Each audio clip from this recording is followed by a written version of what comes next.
So quirky. Are they? A little bit. That's what everyone says. This one's quirky. Is it? Yeah. Well, I guess King Leatherberry has the only good one.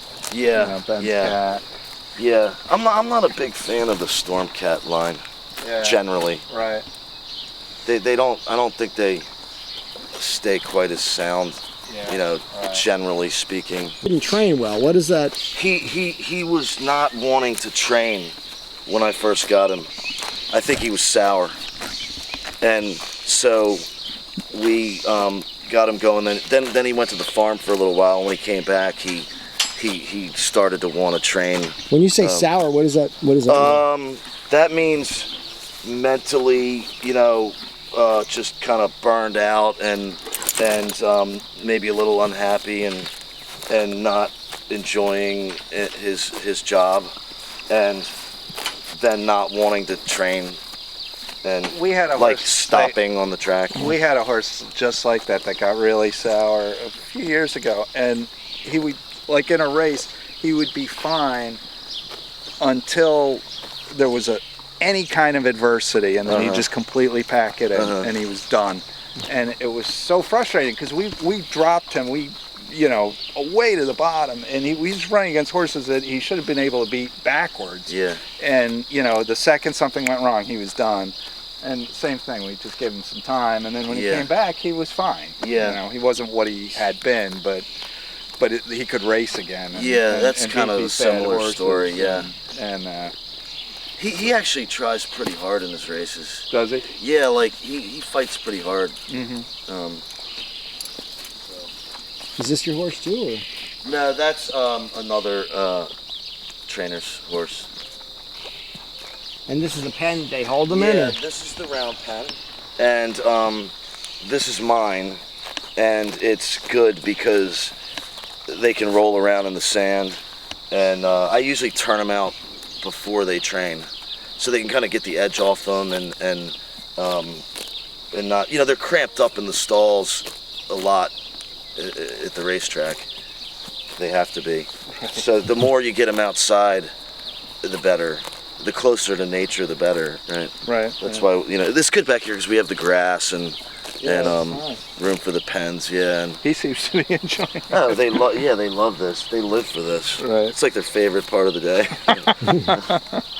And the weather's so nice right now that they're just enjoying it. So this is they roll around here. That's yeah, they cool. roll, they run around, they just get outside, and it's in other things, like if you have a horse that you need to give a week off or 2 weeks off of training for whatever reason, you're either giving them a break or they have a little minor injury or something, they can really get pent up in the barn, and this day you can turn them out here for a couple hours and let them jump around and run. They can run around in here. Right. So they'll get running, and rearing and roll, so they get their energy out. And I mean, it's about as big as you can have at the racetrack. Yeah. Wow. It's not as size. yeah. It was one of the best investments I made. It was $2,500. Oh, you had this built yourself? Yeah.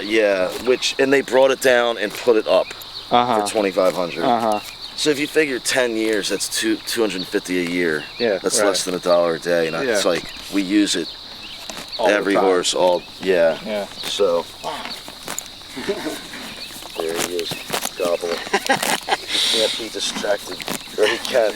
He won't be deterred from eating. So it's Teddy? You go by Ted? Ted? Yeah. Well, Ted, how long have you been a trainer? I got my license in 2005. I'm an attorney too, but I like the horses better. So, but I had worked with horses since like 1990 in Lexington, and then I worked for Billy Mott for a year as a groom, and then I started galloping horses, and I've ridden races. I missed his stall. He goes in 10. Sorry. That's okay. Yeah. It was my mistake. You used to. You said were you a jockey? I was an amateur jockey. So I rode about 70 races here and abroad. I won 4. It's not a very good percentage, but I was a little thinner back then. I'm fat now. But It's nice. we're gonna just come right through here, guys. Yeah, which is nice. So you and when did you go to law school then? 1993 to 1996, University of Baltimore, JD.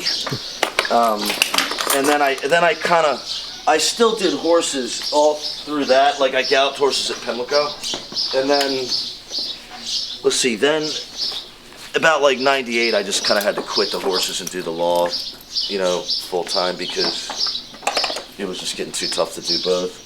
But then you know, you miss it and you come back, you know. So. Well, are you from here? No. Yeah, I'm actually born in Laurel, raised, and then,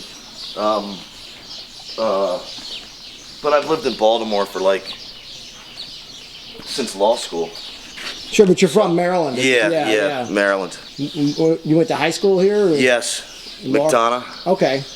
Baltimore, and Providence College. And then, but this is in your blood. Yeah, I'd say. Yeah, this is more fun than law, you know? You make a lot more money too, right? But no, it's a good, you know, you don't live forever, so, you know, you can't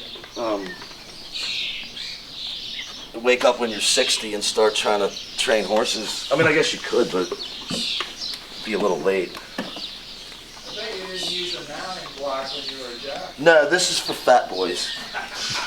My vet made me get that. What'd you say, Frank? I said, I bet you didn't use a mount. That's called a mounting block. And I said, I bet you didn't use a mounting block when you were a jockey. Man, this is great. This couldn't be better.